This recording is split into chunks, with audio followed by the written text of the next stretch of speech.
what's up you guys? Marty Schwartz here with Marty Music. Got another countdown for you guys. Also, thank you for the support. You continue to be awesome. If you're like me, you probably play all the strings on your guitar. But have you ever thought about which one's your favorite? Probably not. But don't worry, Marty's here, not just to mention himself in third person, but also to explain to you which guitar strings are the best and others that aren't so much. So get into standard tuning, get ready to count down the top 6 guitar strings. Let's get to it! The B string. Now this is by far the worst string on the guitar. It always seems to be the first one to break, and it's the only string that you have to tune in a 4 semitone interval. You mean to tell me I have to remember to go down a half step to make sure my high E's in tune? No thank you. Which brings me to the second string on our list, the first string, the high E string. Now the high E string is so thin, it occasionally hurts my delicate little fingers. After playing for a while, I sometimes want to put little pork pie hats on my fingertips to protect them. It's also the hardest one to keep in tune. Is it because I didn't wind it enough times? Probably, but that's no excuse. Oh, and after you string your guitar, make sure you don't leave too much slack on the tuning peg, because that thing can turn into a lethal weapon. Get your ish together, high E. The A string.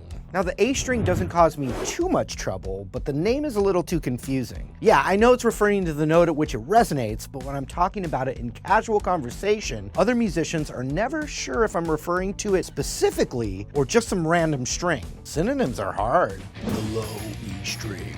The low E string is one of the hardest working strings on the guitar. Some of the greatest riffs in rock and roll start on the low E string. Iron Man, Dazed and Confused, the Pink Panther theme. I could go on. I don't know about you, but every time I hear that open low E strum all by itself, I know it's time to rock. The G string. Not only is the G string the most psychedelic string on the guitar, it's also the most scandalous. Every time I hear a G string, I just want to start playing Over the Hills and Far Away, and just generally feel happy. And every time I see a G string, I wonder where this empty martini glass came from, and how I ended up at South Beach with a phoenix tattoo on my back. The D string. Ah, the D string. It's probably the unsung hero of the fingerboard. And when you're playing an open D chord, the D string gets to be the lowest string you play, which is super awesome for the D. And if it wasn't there, your guitar would definitely look like it's missing something. I love you, D string.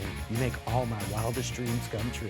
What's your favorite guitar string? Are there any that we missed? Let us know in the comments below, and while you're down there, I appreciate you subscribing. Thanks again for watching. We'll see you later.